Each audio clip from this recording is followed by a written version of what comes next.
नमस्कार प्रेक्षकांनो, लग्नानंतर होईलच प्रेम या मालिकेमध्ये आज आपल्याला नंदिनी आणि जीवाचं क्यूट भांडण ऐकायला मिळणार आहे. तर चला वेळ न घालवता व्हिडिओला सुरुवात करूया.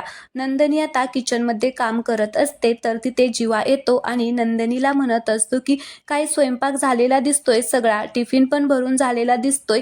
आता नंदिनीला जीवाचा राग आलेला असतो म्हणून ती रागाने त्याला म्हणत असते की मी काहीही भरू, तुम्हाला काय करायचंय आणि मी तुमच्यासाठी स्वयंपाक केलेला नाहीये, तुम्ही तुमच्यासाठी करा. तर जीवाला आता काहीच कळत नाही नंदिनी अशी का वागतीये ते म्हणून.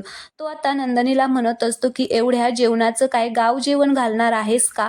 तर नंदिनी त्याला म्हणत असते की मी गाव जेवण घालीन पण तुमच्यासाठी स्वयंपाक नाही करणार. तर जीवा म्हणत असतो की ठीक आहे ना, मग मी करेल, काय घाबरतोय काय कोणाला? आजीच्या तालमीत तयार झालोय आणि या जीवाला सगळं काही येतं. मला शिकाऊ विद्यार्थ्यांना तिळगुळ सुद्धा शिकवायला येतं. तर नंदिनीला राग येतो आणि ती म्हणत असते की हॅलो, मला फक्त तिळगुळ येत नाही, बाकी मला सगळं जमतं. तर जीवा म्हणत असतो की हा, बाकी तुला काय जमतं यावर मी पुस्तक लिहू शकतो. तर नंदिनी म्हणत असते की अच्छा, तुम्हाला काय जमतं यावर तर मी पॉडकास्ट करू शकते. तर जीवा म्हणतो की तुझ्या ना फक्त तोंडातच जीवा आहे, बाकी तुला काहीच येत नाही. जरा आवाज बसलाय तर किती बोलते, कितीही बोलायला लागलेली आहे बाई. तर नंदिनी म्हणत असते की तुमच्यामुळे आवाज बसलाय माझा, एखादा नवरा बायकोचा आवाज बसलाय तर औषध घेऊन आला असता. तर जीवा म्हणत असतो की वा वा वा, इतकं सगळं होऊनही मीच मागे मागे करायचं. तर नंदिनी म्हणत असते की नका करू माझ्या मागे मागे आणि मीही तुमच्या.